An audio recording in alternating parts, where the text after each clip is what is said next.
Hi guys! Ngayon, kabubukas lang ng fair price dito sa Wood Grove. So, pumunta ako para mag-push gusto.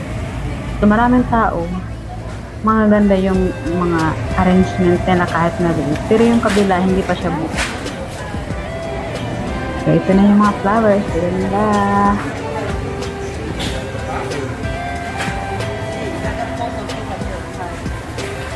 So, ito na yung entrance papasok.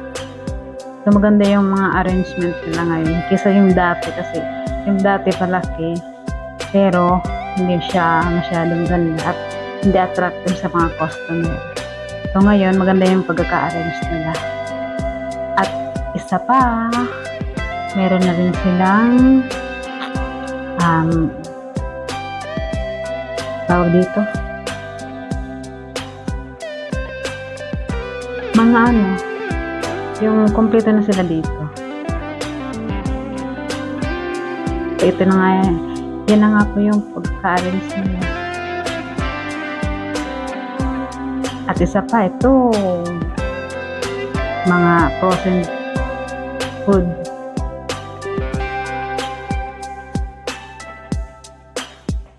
So, hindi na masyado malayo yung grocery na pupuntahan. At meron din silang mga sushi. Yung mga frozen. Marami na silang frozen food na nilagay dito. So, ito yung mga items dito.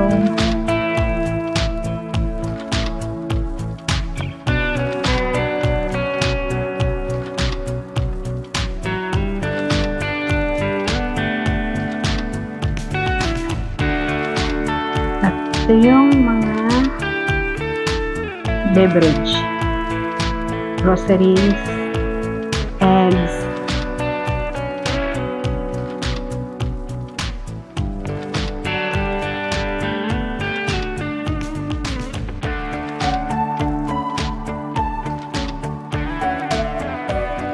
yung mga frozen, instant food.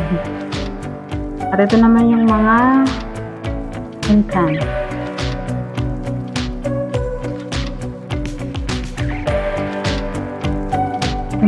Maganda yung arrangement ngayon kaya sa dati. Kasi yung dati malaki siya pero hindi masyadong maganda yung pagkaka-arrange. Parang ang gulo-gulo. Pero ngayon maganda na siya kahit maliit. Waiting pa natin yung kabila kung ano ang ilalagay nila doon. Hindi pa siya totally finished.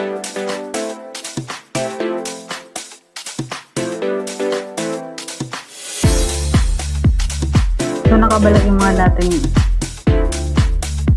nagtatrabaho dito.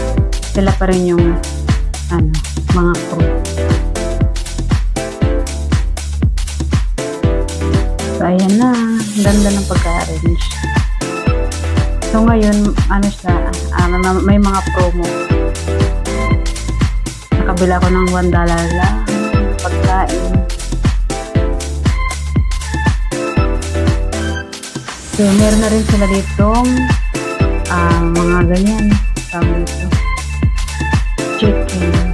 Naluto na. Kung tinatamad ka magluto, pwede kang pumunta dyan. So, ito na yung mga lutong ulam. So, yung mga tamad magluto, punta lang kayo sa Wood Grove.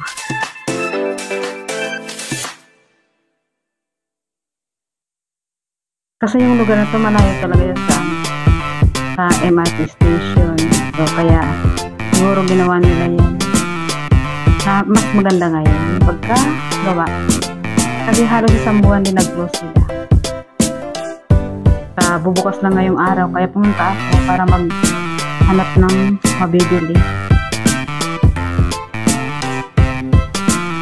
Hindi pa sila tapos mag-arrange. Marami rin tao.